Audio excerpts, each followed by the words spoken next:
A 35.000 pies de altura, un moderno Airbus A330 surca el Atlántico con rumbo a Francia. La noche parece tranquila, el cielo oscuro solo interrumpido por las luces de los instrumentos en la cabina. Pero lo que en minutos se transformará en una de las mayores tragedias de la aviación moderna aún permanece oculto. De pronto, sin aviso, la serenidad se convierte en un escenario de caos.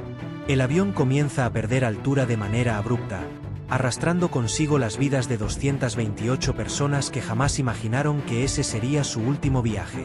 ¿Qué ocurrió esa noche en medio del océano? La respuesta aún estremece a la industria aeronáutica.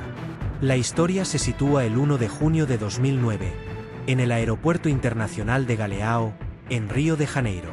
Son poco más de las 7 de la tarde y en la sala de embarque se reúnen 216 pasajeros de diferentes nacionalidades, acompañados por 12 tripulantes de Air France. Todos se preparan para un vuelo transatlántico rumbo a París. La aeronave asignada es un Airbus A330, un avión de fuselaje ancho y avanzada tecnología, controlado por sistemas electrónicos diseñados para asistir al piloto en cada fase del viaje. Su historial de seguridad es impecable. Desde que entró en servicio en 1994, jamás había protagonizado un accidente mortal. La tripulación es experimentada. Al mando se encuentra el capitán Marc Dubois, de 58 años, con casi 11.000 horas de vuelo, más de la mitad de ellas como comandante. Junto a él, Pierre-Cédric Bonin, primer oficial de 32 años, que acumula unas 3.000 horas, y David Robert, primer oficial de relevo, de 37 años, con más de 6.500 horas de experiencia, muchas en este mismo modelo de avión. Entre todos suman una combinación de juventud, rigor técnico y veteranía. Nada hacía presagiar lo que estaba a punto de suceder. El ambiente previo al vuelo es casi festivo. Esta ruta a Río es considerada una de las más atractivas para la tripulación de Air France, pues ofrece varios días de descanso en la ciudad carioca antes del regreso. El propio capitán ha pasado las últimas horas disfrutando de la ciudad junto a su pareja, mientras que uno de los oficiales ha llevado consigo a su esposa. Quizás por eso Dubois apenas logró dormir una hora antes del despegue. Aún así, nadie percibe aquello como un riesgo. El A330, con sus sofisticadas protecciones automáticas, está diseñado para minimizar los errores humanos. Basta programar el plan de vuelo y supervisar los sistemas. En teoría, el avión es capaz de conducirse solo casi todo el trayecto. A las 7:29, el vuelo 447 despega finalmente de Río de Janeiro y asciende de manera estable hacia su altitud de crucero, 35.000 pies. Al alcanzar la costa noreste de Brasil, el primer oficial controla la aeronave, mientras el capitán supervisa los parámetros. El tercer piloto descansa en el área destinada a la tripulación. Todo transcurre dentro de lo esperado.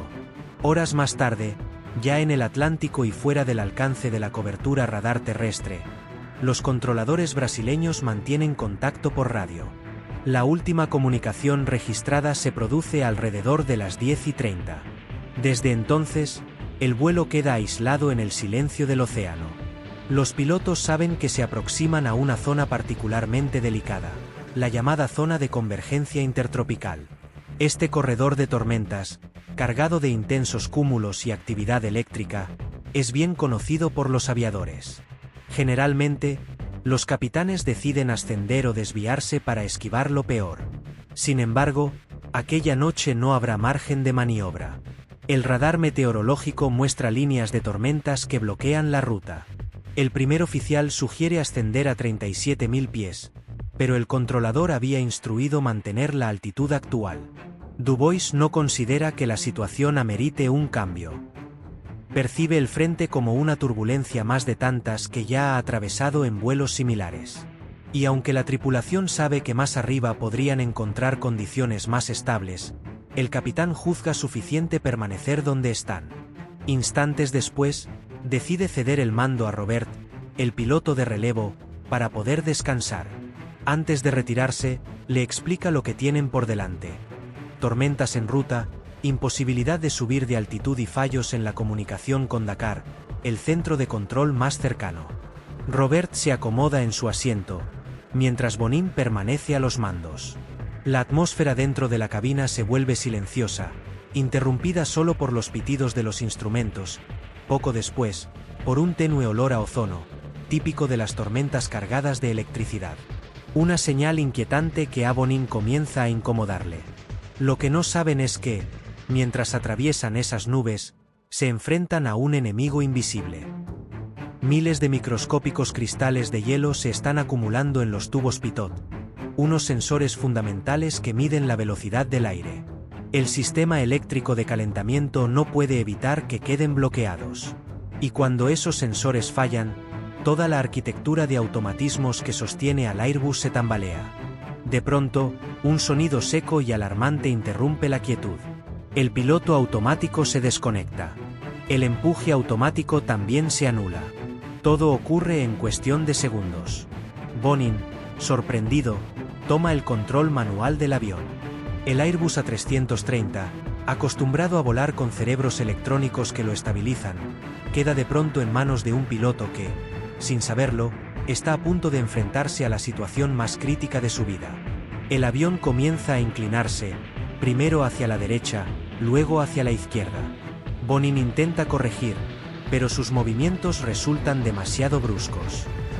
En medio de la turbulencia, tira con fuerza de la palanca hacia atrás, elevando el morro mucho más de lo necesario. La aeronave asciende a una velocidad insólita, casi 7000 pies por minuto, cuando lo normal en crucero es alrededor de 2000. Un pitido constante, agudo, se enciende en la cabina. Es la alarma de pérdida. El avión está entrando en un ángulo crítico, donde el aire ya no es capaz de sostener sus alas. La tragedia se ha puesto en marcha. El Airbus A330 se eleva peligrosamente, como si buscara escapar de la tormenta por pura fuerza bruta. En apenas segundos alcanza una altitud límite cercana a los 38.000 pies. El morro apunta demasiado alto y la velocidad real de la aeronave se desploma. Dentro de la cabina, Bonin, aún al mando, escucha repetidamente la advertencia: "Stall, stall". Es el aviso inequívoco de que el avión está entrando en pérdida. Pero en la confusión, los pilotos parecen no reconocerlo. El copiloto continúa tirando de la palanca hacia atrás, convencido de que necesita elevar el morro para mantener la altitud. Lo que no comprende es que esa acción es justo lo que condena al avión. Al perder velocidad, las alas ya no generan suficiente sustentación y la aeronave empieza a caer, aunque su nariz siga apuntando al cielo. Afuera, los pasajeros apenas sienten que el avión vibra. Algunos piensan que se trata de una turbulencia más fuerte de lo habitual, sin imaginar que en ese momento el aparato ya se encuentra fuera de su envolvente de vuelo segura. En esos instantes críticos, Robert, el piloto de relevo, toma la iniciativa. Intenta coordinar con Bonin, diciéndole que baje el morro, que debe empujar la palanca hacia adelante. Él mismo lo hace con la suya, pero no ocurre lo esperado. El Airbus A330 está diseñado con controles independientes en cada asiento. Aunque ambos pilotos actúen, los movimientos no se suman ni se cancelan de forma evidente. En este caso, Bonin sigue tirando hacia atrás mientras Robert empuja hacia adelante, lo que crea un conflicto que confunde al sistema. La aeronave permanece atrapada en un limbo de órdenes contradictorias. Mientras tanto, los tubos pitot comienzan a recuperarse. Tras poco más de un minuto, las lecturas de velocidad vuelven a ser confiables. Pero ya es tarde. El estabilizador horizontal del avión, ajustado en modo manual durante esos segundos, ha quedado en una posición extrema, apuntando fuertemente hacia arriba. Esa configuración permanecerá fija durante el resto del vuelo, imposibilitando que la aeronave recupere un perfil aerodinámico adecuado. La alarma de pérdida continúa sonando de manera intermitente, en ocasiones silenciada por el propio sistema al no cumplir las condiciones mínimas para detectarla. Esto desconcierta aún más a los pilotos, que creen estar enfrentando un problema de exceso de velocidad. En su entrenamiento, se les había enseñado que ciertas vibraciones podían asociarse a que el avión volaba demasiado rápido, no demasiado lento. Ese error de interpretación resulta letal. A las 11:11, el capitán Dubois regresa a la cabina. Se encuentra con un escenario desolador.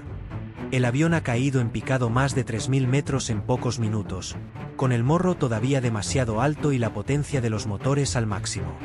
La velocidad indicada en los instrumentos parece incoherente, y la aeronave desciende a casi 10.000 pies por minuto. Dubois intenta recomponer la situación, pero el caos reina en la cabina. «No, no subas», grita al darse cuenta de que Bonin sigue tirando hacia atrás. Pero la reacción llega demasiado tarde. Las voces de los tres hombres se cruzan en un torbellino de órdenes y dudas. Nadie parece tener claro quién debe liderar en esos segundos fatales. Dubois trata de tomar el control verbal. Robert sigue intentando recuperar la actitud correcta y Bonin, desconcertado, no entiende qué está ocurriendo.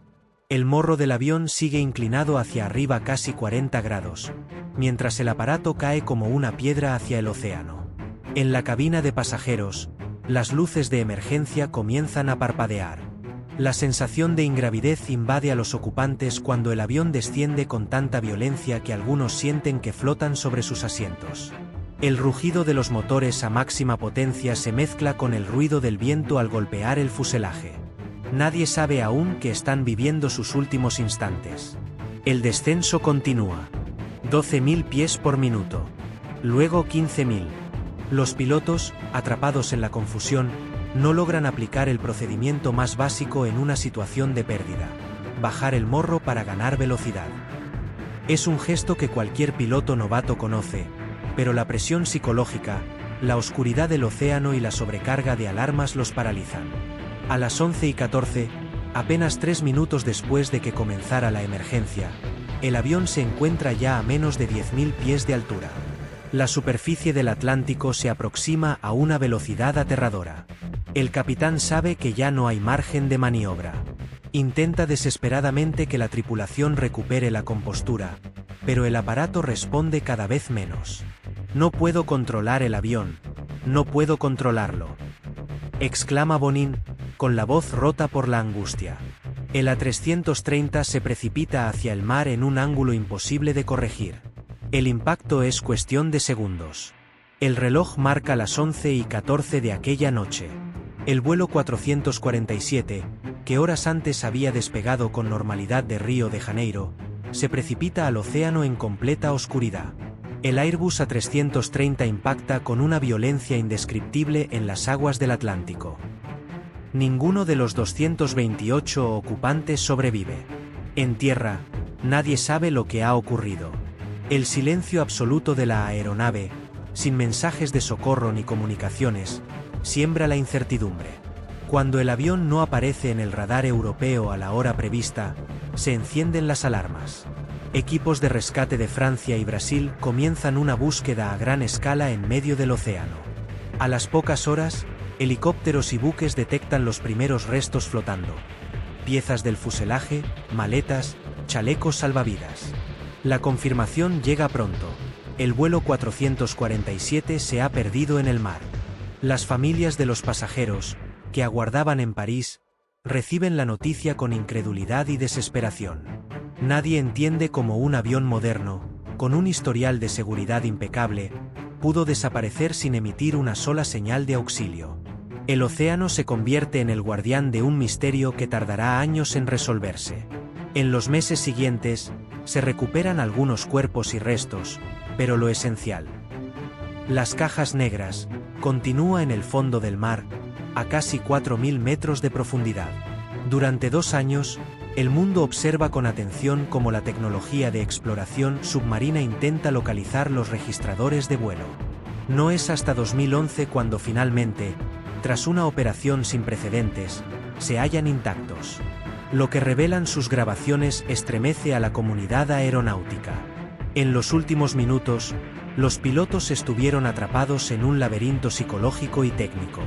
La causa inicial fue simple y casi trivial: la obstrucción por cristales de hielo de los tubos pitot. Un problema conocido, en la mayoría de los casos, transitorio. Pero la reacción de la tripulación lo convirtió en catástrofe.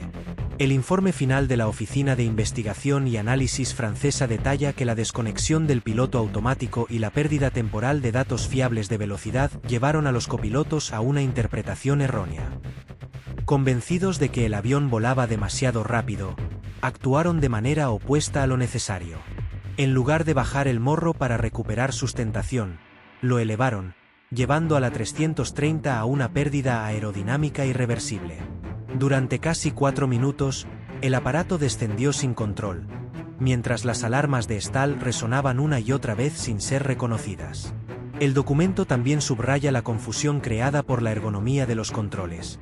Al tirar Bonin hacia atrás y empujar Robert hacia adelante, las señales se contradecían sin que ninguno entendiera el efecto combinado.